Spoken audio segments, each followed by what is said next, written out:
el que mejor le va 400 mililitros por minuto. El que peor le va 200 mililitros por minuto. Si está conectado 3 horas, que son 60 minutos por hora, son 180 minutos. Entonces calculen cuánto tiene. Está en promedio entre 50 y 60 litros de sangre procesada en cada sesión. Entonces tendrá comparación 1800 litros de sangre procesada diaria contra 50 litros de sangre procesada cada tercer día. No, entonces no esperen que un paciente que se hemodializa tenga uno en creatinina, o si lo van a esperar. No. Sí le van a decir al que llegue a consulta con ustedes cuando se llegue a consulta con él, está en hemodiálisis y vean 10 de creatinina, ¿le van a decir ustedes que lo estamos hemodializando mal? ¿Que algo está pasando porque esa creatinina debería estar en 5 si está en hemodiálisis? ¿O en 1 si está en hemodiálisis? Pues no, porque no comparen lo que hace una hemodiálisis 50 litros cada tercer día contra el riñón que procesa 1800 litros diarios. Entonces, no hay comparación. Un paciente que está en hemodiálisis se le da una dosis suficiente para que no muera de uremia, pero no como para que tenga un entretenimiento. ¿Bien? ¿Estamos de acuerdo? Bueno, los vasos linfáticos. La circulación venosa ya les dije lo mismo, pero de regreso. Los vasos linfáticos, sí vale la pena comentarles algo. Los vasos linfáticos van a entrar con la misma distribución que las arterias. Va a ir pegado. ¿Sale? El paquete consta de una arteria, una vena, un vaso linfático y un nervio. Y se va a ir por el mismo camino. La situación que hace diferente a los vasos linfáticos es el regreso. El regreso de la linfa puede tomar dos caminos. Uno que sea el mismo camino de la vena, de regreso. Pero también puede haber un drenaje subcapsular. Esto quiere decir que la linfa atraviesa toda la corteza y en vez de regresar, agarra hacia abajo de la cápsula fibrosa y se drena. Bien, le da flojera regresar por el mismo camino y entonces toma un drenaje subcapsular. Esto explica por qué en algunas ocasiones un paciente que tiene una pielonefritis termina con un absceso perirrenal. Dicen, bueno, ¿cómo atravesó las bacterias todo el parénquima renal? Bueno, por el drenaje linfático subcapsular. Bien, que pudo haber recogido todo este desecho y almacenarlo acá y entonces hacen un absceso perirrenal. Bien, ¿estamos de acuerdo? Luego, la inervación. La inervación, bueno, se encuentra dada, hay dos inervaciones. La eferente o motora está dada por el plexo celíaco, el nervio esplácnico mayor, el plexo intermesentérico y el plexo hipogástrico superior. Les vuelvo a repetir, tiene una distribución arterial. Igual donde va la arteria, ahí va un nervio. Y la inervación aferente, la que capta el dolor, en donde está en mayor concentración, en la pelvis, en los vasos principales y en el tejido conjuntivo. De tal manera que, ¿qué cosas duelen en el riñón? Algo que distienda la pelvis. Una obstrucción que distienda la pelvis da mucho dolor. Da un cólico renolateral que se asemeja al dolor de un parto, muy intenso. ¿Bien? ¿Por qué? Porque la pelvis se distiende y es de las más inervadas con un nervio sensitivo. ¿Bien? ¿Qué otra cosa va a doler? La trombosis de un vaso. Si hay una trombosis arterial o venosa, genera mucho dolor porque se distiende el vaso y los vasos renales están muy inervados. ¿Qué otra cosa va a generar dolor? Un tumor que esté muy vascularizado va a generar dolor. Bien, y todo aquello que irrite al tejido conjuntivo, una pielonefritis. ¿Sí? La nefritis significa que está inflamado el intersticio, el tejido conjuntivo que está alrededor de las nefronas. Y por eso cuando ustedes hacen el Giordano, les da un dolor terrible a los pacientes porque está inflamado el intersticio. Entonces, no hay otras causas de dolor a nivel renal más que obstrucciones en el uretero que distiendan la pelvis, tumores o trombosis e infecciones. No hay. ¿La nefropatía diabética duele? No duele, ¿La nefropatía hipertensiva duele? No. ¿El síndrome nefrótico duele? No. ¿Sabe? La mayor parte de las patologías que llevan a una insuficiencia renal no duelen. ¿Okay? Y ya les quede claro eso. ¿Por qué? Porque van a tener de dos tipos de pacientes. Los que llegan preocupados porque tienen gran dolor de riñón y lo que les duele son los músculos porque todo lo tienen sano, ¿sí? Y aquel que se rehúsa a hacerse diálisis porque nunca le ha dolido su riñón. ¿Cómo el doctor me puede decir que está mal mi riñón si nunca me ha dolido? Pues no, porque tiene nefropatía diabética, esa nunca duele. ¿Y cómo está la viejita que quiere que yo a fuerza lo vea cada 15 días porque está muy mal de sus riñones porque le están doliendo mucho? ¿Bien? Entonces tenemos los polos opuestos. El que llega porque está muy mal, que le duele su riñón, no es dolor del riñón, es dolor muscular. Y aquel que no se quiere hacer diálisis porque nunca le ha dolido su riñón. Bien, la mayor parte de las patologías renales no causan dolor.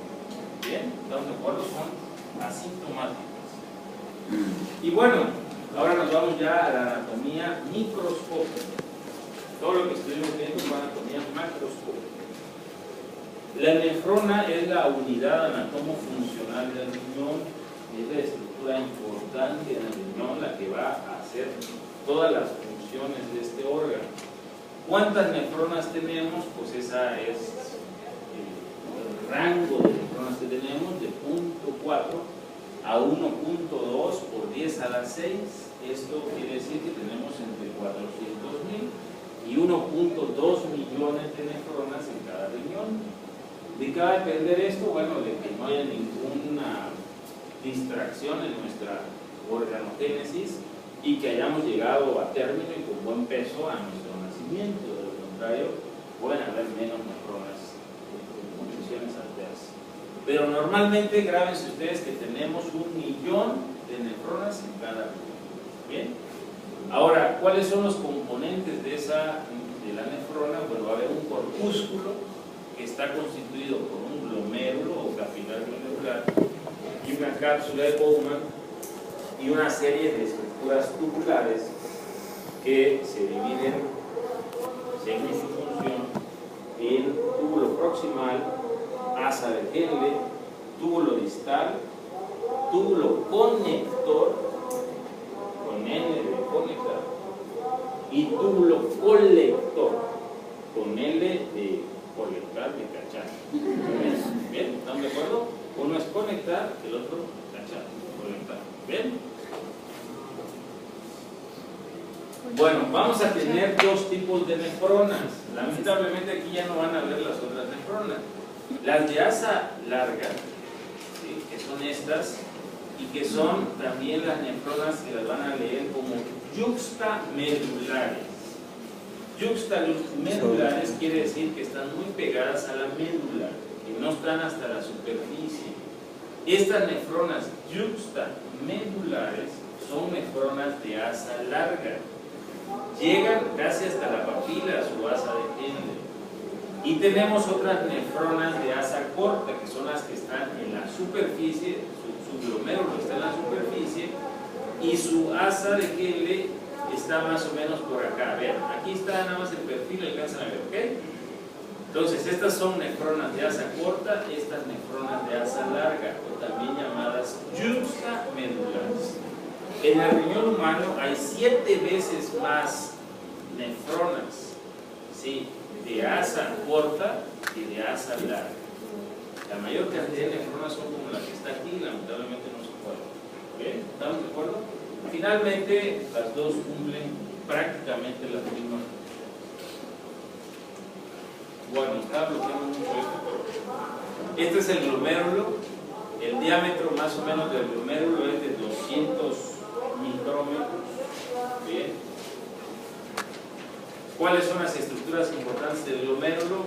Tenemos la arteriola aferente, la arteriola eferente, la cápsula de Bowman, que es la que vemos acá, el epitelio parietal, que es el que vemos acá y que es el que le da la pared periférica de la cápsula de Bowman, las células mesangiales que vemos aquí en verde y que se van a dividir en dos tipos, células mesangiales intraglomerulares y células mesangiales extraglomerulares. ¿Vale? Bien, esos van a ser los componentes del glomérulo. Esto que vemos aquí es parte del núcleo distal y esta es la mácula densa. Y en un ratito más vamos a ver el aparato epiglomérulo glomerular. Bueno, nos vamos a lo más importante del glomérulo, que es la barrera de filtrado glomerular. La barrera de filtrado glomerular va a estar dada por tres estructuras. ¿Bien? ¿Qué estructuras van a ser estas? Uno, el endotelio con sus fenestraciones. Dos, la membrana basal glomerular. Y tres, los espacios interpodocitarios o los espacios que existen entre los pedicelos de los podocitos. Los podocitos son células que están acá y que tienen muchos dedos. Esos dedos los vamos a llamar pedicelos. Esos pedicelos van a enrollar toda la membrana, toda la membrana basal, toda la barrera filtrado glomerular, y entre un pedicelo y otro va a haber un espacio que le vamos a llamar diafragma de ultrafiltración o diafragma de filtración. Ese espacio es el tercer componente de la barrera filtrado glomerular. ¿Bien? ¿Queda claro? Entonces, ¿cómo se llama, doctor? hendidura o diafragma de filtración. Entonces, si yo les pregunto cuáles son las tres estructuras que forman la barrera de filtrado glomerular, la respuesta es endotelio capilar, membrana basal glomerular y espacio interpodocitario o diafragma de filtración. ¿Vale? ¿Estamos de acuerdo? Ahora, a su vez, la membrana basal glomerular está dividida en tres capas. La capa que está pegada al endotelio se llama lámina rara interna. La capa que está en medio se llama lámina densa. Y la capa que está pegada a los podocitos, a los pedicelos, se llama lámina rara externa. ¿Bien? Entonces, abusados, ¿qué les voy a preguntar en el examen? Si les pregunto cuáles son las tres capas de la membrana basal, la respuesta es lámina rara interna, lámina densa y lámina rara externa. ¿Bien? Si les pregunto las tres estructuras de la barrera de filtrado glomerular, endotelio capilar, membrana basal, espacio interpodocitario. ¿Estamos de acuerdo? Sí. Bueno, la barrera de filtrado glomerular, ¿cuánto mide en un glomérulo? Bueno, su área de superficie por cada glomérulo es de 0.136 milímetros cuadrados. Y eso es lo que mide el área de la barrera de filtrado glomerular en cada glomérulo. Si asumimos que tenemos 2 millones de glomérulos, entonces sumado esos 2 millones, tenemos una membrana de filtración de 368 metros cuadrados. ¿A cuánto equivale 368 metros cuadrados?